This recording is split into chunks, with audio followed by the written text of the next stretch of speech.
नमस्कार दोस्तों, मेरे चैनल में आप लोग का एक बार फिर से स्वागत है। दोस्तों, मैंने अपनी पिछली वीडियो में बताया था कि पानीपत का जो प्रथम युद्ध हुआ था 20 अप्रैल 1526 को, उसमें बाबर ने किस तरीके से उस समय के दिल्ली के अफगान शासक इब्राहिम लोदी को धूल चटाई, और धूल ही नहीं चटाई बल्कि इब्राहिम लोदी का अंत भी कर दिया, और इस तरीके से भारत में मुगल साम्राज्य की नींव रखी गई। आज हम बात करेंगे कि आखिर क्या कारण थे कि इब्राहिम लोदी की इतनी बड़ी सेना होते हुए भी बाबर की एक मुट्ठी भर सैनिकों के सामने हार हो गई, और इब्राहिम लोदी क्यों आखिर इस सिचुएशन को हैंडल नहीं कर पाया, किस तरीके से बाबर ने जो है अपना दमखम दिखाया। तो इसके बहुत सारे कारण हैं दोस्तों। तो आज हम लोग एक एक करके इन सभी कारणों की व्याख्या करेंगे, इनके बारे में जानेंगे और जानेंगे आखिर किस तरीके से ये संभव हो सका।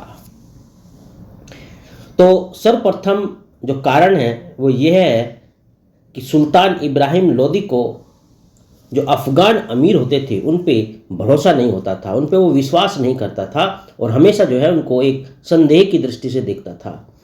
इसी वजह से इब्राहिम लोदी को उन अफगान सरदारों की, अफगान सैनिकों की कुछ ज़्यादा सहायता नहीं मिल सकी, कुछ ज़्यादा सहानुभूति वो उनकी प्राप्त नहीं कर पाया। इतना ही नहीं, उसने तो अफगानियों को अपना शत्रु ही बना डाला था।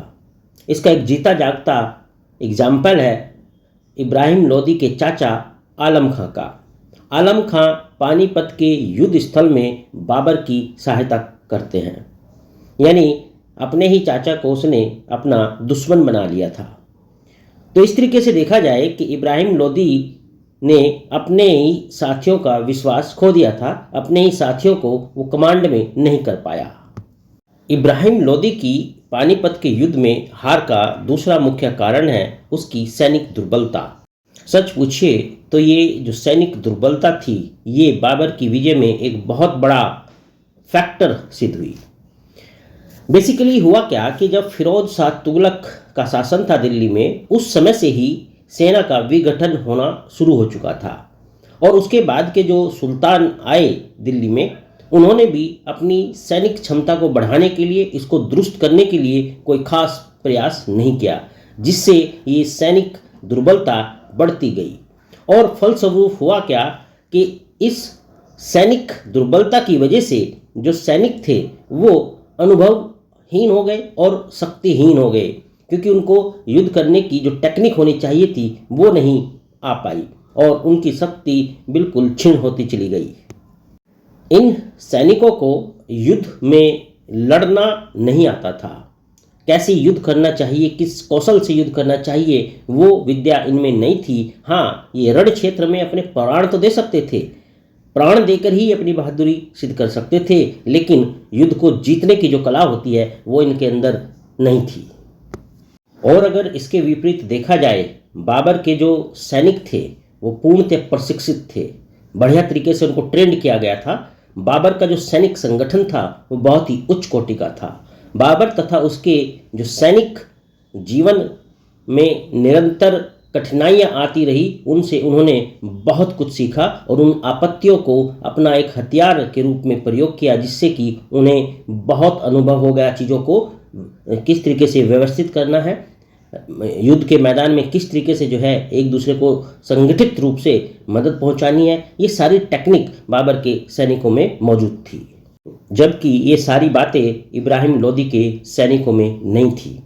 बाबर अपनी किताब में लिखता है कि इब्राहिम लोदी स्वयं एक अनुभव शून्य व्यक्ति था।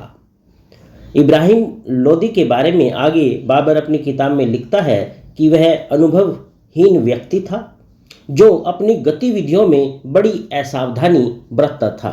बाबर लिखते हैं कि इब्राहिम लोदी में किसी भी तरीके की कोई दूरदर्शिता नहीं होती थी, वह बिना किसी व्यवस्था के आगे बढ़ता रहता था और आगे क्या होना चाहिए ये वो कभी नहीं सोचता था। तो इस तरीके से अगर देखा जाए कि जो अनुभवहीनता रही इब्राहिम लोदी की और उसके सैनिकों की, ये भी एक इब्राहिम लोदी की करारी हार में मुख्य कारण बना, जिससे कि भारत में मुगल साम्राज्य की नींव पड़ने में ये फैक्टर भी बहुत साबित सहायक सिद्ध हुआ।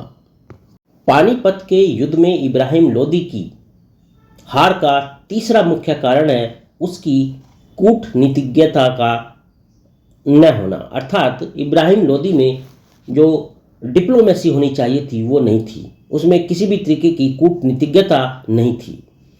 अगर उसमें जरा सी भी कूटनीति की क्षमता होती, उसमें दूरदर्शिता होती, तो वो जो है दौलत खान लोदी और राणा सांगा की सहायता जरूर प्राप्त करने का प्रयास किया होता, लेकिन उसने ऐसा नहीं किया। और यही वजह थी कि बाबर ने पंजाब पर अधिकार बिना किसी कठिनाई के कर लिया। बड़ी आसानी से उसने पंजाब को अपने अधिकार क्षेत्र में ले लिया। तो इस तरीके से बाबर की आगे की जो सफलताओं थी वो उनका द्वार एक तरीके से खुल गया। अब अगली जो कारण है इब्राहिम लोदी की हार का, वो है उसके गुप्तचर की अकुशल होना, अर्थात उसके जो गुप्तचर थे उनमें कोई कुशलता नहीं थी। वे बाहरी शत्रुओं की सेना की किलेबंदी का उनमें ज्ञान नहीं था।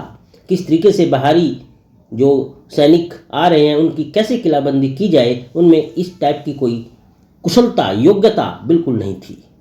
अगर सच पूछिए तो उसके गुप्तचरों में अगर थोड़ी भी कुशलता होती तो बाबर की सेना को मिलने वाली रसद व्यवस्था को वे काटने का प्रयास करते, लेकिन ऐसा नहीं हुआ। बाबर की सेना को जो रसद था वो बड़ी आसानी से मिलता रहा।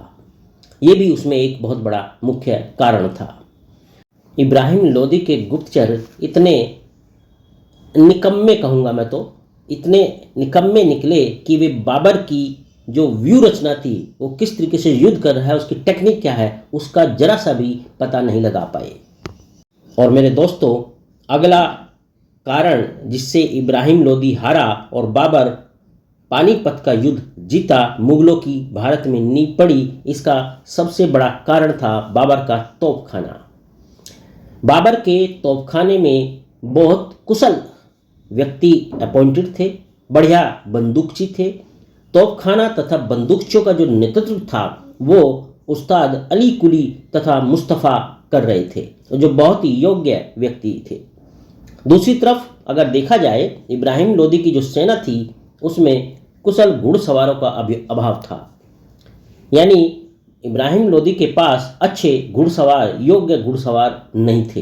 और दोस्तों, अंत में मैं आपको बताऊंगा कि बाबर चूंकि बहुत ही अनुभवशाली व्यक्ति था, बहुत सारी जीवन की परिस्थितियों से गुजरा था, बहुत सारे अनुभव हासिल किए थे, और उन्हीं अनुभवों के आधार पर उसने अपनी एक नई रण पद्धति इस युद्ध में प्रयोग की, और इस रण पद्धति का नाम था तुलुगमा।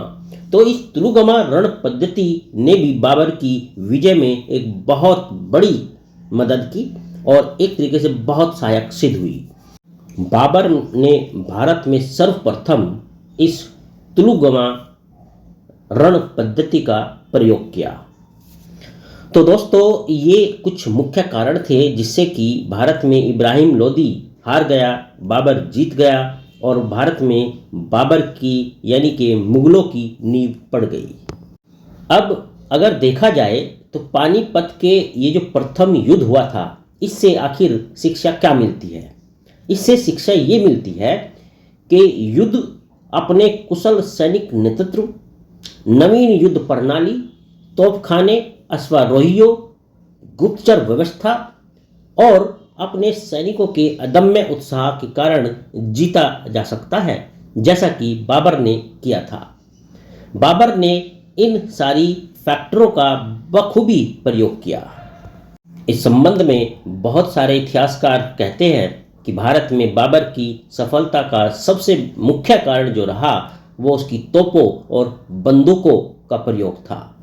अब अगर दूसरी तरफ इस चीज़ को देखा जाए तो हम ये भी कह सकते हैं कि ये सत्य ही है कि मानव एवं मानव के मध्य युद्ध न था, बल्कि यह मानव एवं मशीन के बीच युद्ध था, जिसमें मानव पराजित हुआ तथा मशीन की विजय हुई। तो ये थे इब्राहिम लोदी की हार के मुख्य कारण। बाबर की विजय, भारत में मुगल साम्राज्य की स्थापना के कुछ मुख्य कारण। इसी के साथ मैं आप लोगों से अलविदा लेता हूं और अगली वीडियो में फिर मिलूंगा। चलिए, अपना ध्यान रखना। अगर आप लोगों ने चैनल सब्सक्राइब नहीं किया तो सब्सक्राइब कर लेना, लाइक करना, शेयर करना। आपका दिन बहुत शुभ हो। आपका बहुत बहुत धन्यवाद।